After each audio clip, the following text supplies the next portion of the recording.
안녕하세요. 저는 촉법소년과 교육 방안에 대해 발표를 하게 된 2학년 6반 5번 모경찬입니다.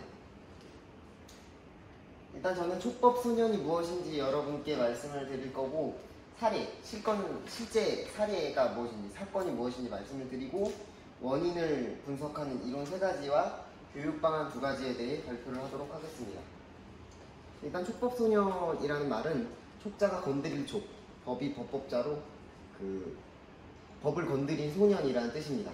실제 나이 10세 이상 14세 미만의 형사 미성년자로 형벌을 받을 범법행위를 한 사람을 이르는데, 촉법소년이란 말 같은 경우에도 범법소년이라고 하지 않기 때문에 형사 책임 능력이 없다고 봅니다. 그렇기 때문에 형벌이 아닌 보호처분만을 받고 집으로, 가정으로 보낸다든가 하는 그런 대처를 하고 있습니다.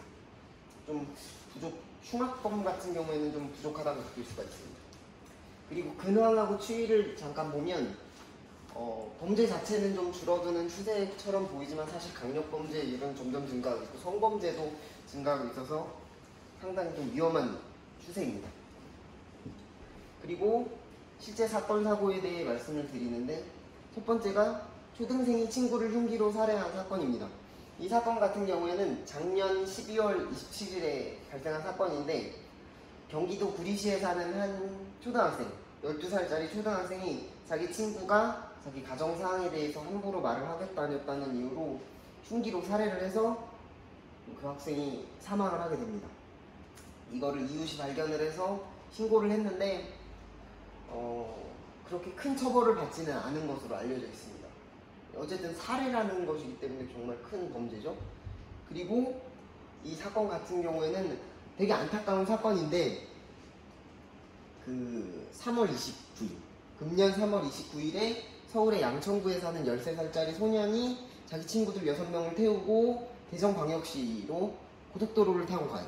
고속도로에서는 문제가 없었어요. 120km 고속도로를 달려서 갔는데 고속도로에서는 문제가 없었지만 대전광역시에 도착하고 난 다음에 그 시내에서 사람을 쳐서 교통사고를 냈는데, 안타깝게 그 오토바이에 타고 있던 그 청년이 사망을 하게 됩니다.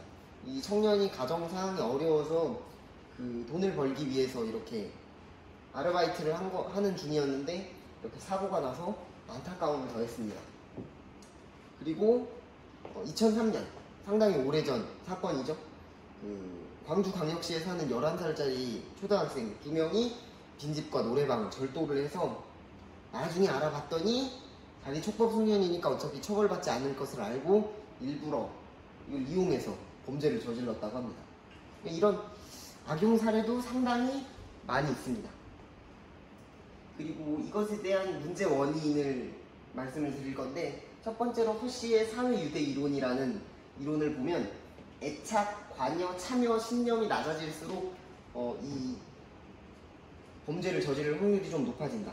그러니까 무언가에 대한 애착이 낮아질수록, 그리고 관습적인 사회적 활동, 그리고 생활의 참여가 낮아질 때, 그리고 신념, 도덕이나 법, 규범 같은 것에 대한 가치가 낮을 경우 이렇게 범법 행위를 한다.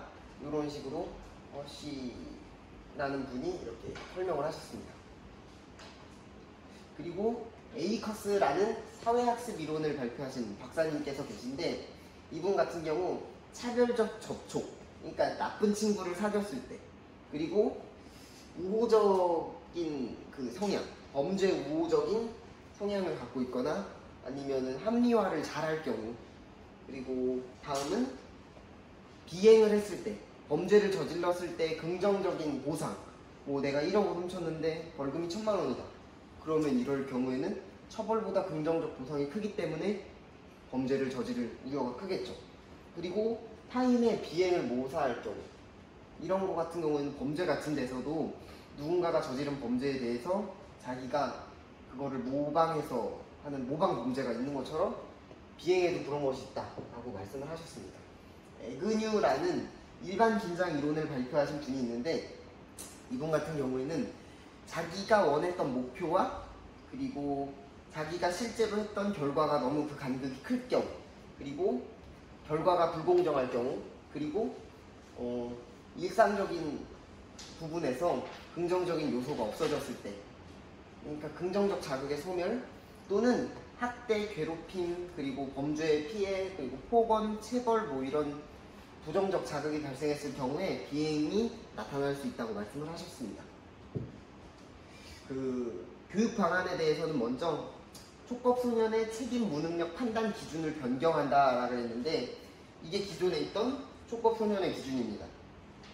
보시다시피 나이에 따라서 이렇게 그 촉법소년을 정해놓고 이 안쪽에서 이 나이 안쪽에서 저지른 범죄에 대해서는 이제 보호 처분을 내리고 가게 하니까 이것이 문제가 있다고 판단을 해서 심리 전문가, 의학 전문가, 교육 전문가가 이렇게 다 모여서 위원회를 구성하고 책임 무능력자 판단 기준을 만들고 누군가가 이 범죄를 저질렀을 때 이때 감정인이 일정한 심리 테스트를 거쳐서 인지 능력을 확인한 이후에 책임 무능력자로 판단해서 처벌을 한다 이런 기준으로 변경을 하자고 하는 경우가 있고 사법의 통합적 접근이 있습니다.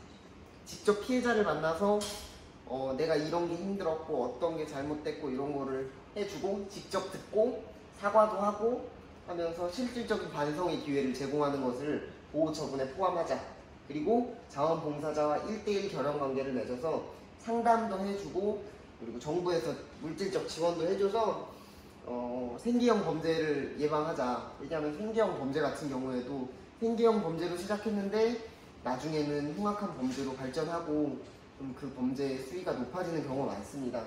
그런 것을 막기 위해서 지원을 하면 좋겠다라고 해서 이런 통합적 접근이 나오게 된 것입니다. 자, 이것으로 촉법소년과 교육 방안에 대한 발표를 마치도록 하겠습니다. 감사합니다.